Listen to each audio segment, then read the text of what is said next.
In Jerry Jones's weekly radio appearance on 105.3 The Fan, he said it was a mistake that Mike McCarthy did not challenge when CeeDee Lamb was ruled short after a third down play Sunday night and the Cowboys lost to the Eagles. Jerry said, quote, "We need to look at that and say, let's not do that again." All right, Shannon, on a scale of 1 to 10, how surprised are you that Jerry was so publicly critical of McCarthy? Can I go lower than 1? Can I go -10? Seriously? Yeah. I'm not surprised at all because, Skip, although he's the owner, Jerry's on the roller coaster like a fan. When things are going good, I'm surprised that Mike McCarthy has not received more credit than what he's getting. Called it injustice. That's what he's saying. Injustice. And now we've turned around and flip side. They lose a game, and now that was the sole reason they lost that game because he didn't challenge that.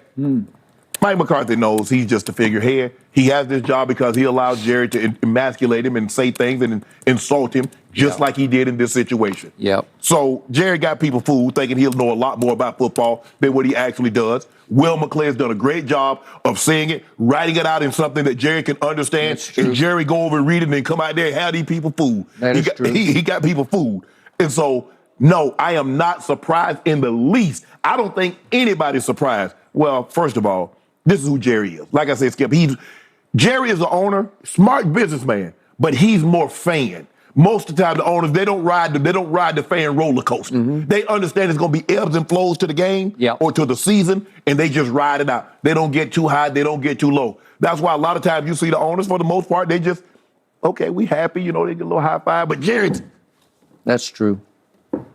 He high-fiving everybody up in the suite, Skip. I got it. So no, I'm not surprised, and I'm going to be shocked if you're surprised. Because you know it way better than I do. I'm pleasantly surprised to the point I'm shocked because just a week ago he's saying it's an injustice that he doesn't get more credit. He deserves a huge portion of the credit for us getting to, what were they, 4-1 going to Philadelphia. Correct. The reason I'm pleasantly shocked is, what do you tell me about criticism? You're fine with it if Mike Shannon wanted to call you into his office and ream you out, that's fine. But if Mike did it, if he reamed you to the media, you're not going to love it. Yeah, everything that you told the media, you could have told me. Okay, so this Mike, as in McPenalty, as I call him, or McCarthy, or please drop the mic, Jerry didn't call him in and ream him. He did it on his radio show. He took him to the woodshed publicly and paddled him on the behind. He did. And I was shocked by this because it was the first crack in the foundation. Do I think he has huge respect? No, I never did. But because he knows that Mike will do his bidding. He'll do whatever he says to do, fine. He is the ultimate puppet coach. Yes. But when Jerry's no fool, and he knows when he harshly criticizes his game management on his radio show, very publicly, then Cowboy Nation is going to say, well, see, yeah, Jerry, you're right. What are we doing with this guy? Right. I think it was the first crack in the foundation for Jerry to say, I'm not sure what I'm doing with this guy because I'm thinking he's becoming a liability because this isn't the first time he's missed a challenge, and it probably won't be the last time.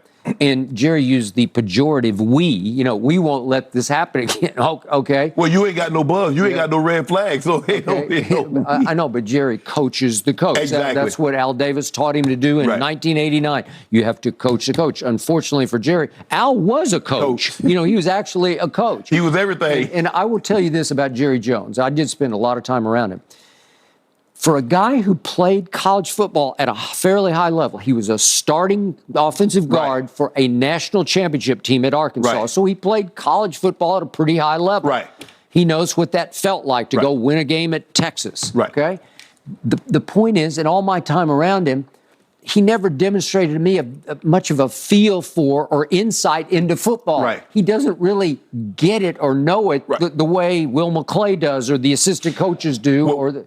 Skip, what happens is that, he played that game of football, but once his career was over, there was no more football involved. No. So now he put that down for 30, 30 years, and now he comes back. That's you true. lose a lot of your spidey senses. It's kind of like when you play a game, when you do something, you set it down for a period of time, you lose that feel. Okay, but would he ever have dared to criticize Jimmy Johnson publicly? No. Even Barry Switzer, who was sometimes criticizable, no, he just wouldn't have done it because he knew Barry was on a very hot seat trying to replace Jimmy that he had fired after he'd won 2 Super Bowls. So the point is, man, this was damaging to McCarthy, whatever credibility he has. This opens the floodgates. Any credibility that he might have had in the locker room where he can tell players they need to do this and they do. They're like, we just saw what Jerry did and you stop. Well, that's a fact. He's almost like a non-factor, which is the only way to play it. They have to win in spite of, just rise above. But I still believe, Skip, in order for any coach to have success, there have to be a level of fear that permeates through the locker room. Agreed. That he can discipline you, he can fine you, he can suspend you, he can trade or release you. Without that, nope. Agreed. You got to have some authority if you're going to keep the ship afloat. All right, gentlemen, let's discuss Lamar Jackson when we come back. He's drawing comparisons to Michael Vick. Is he the new Michael Vick? That's next on Undisputed.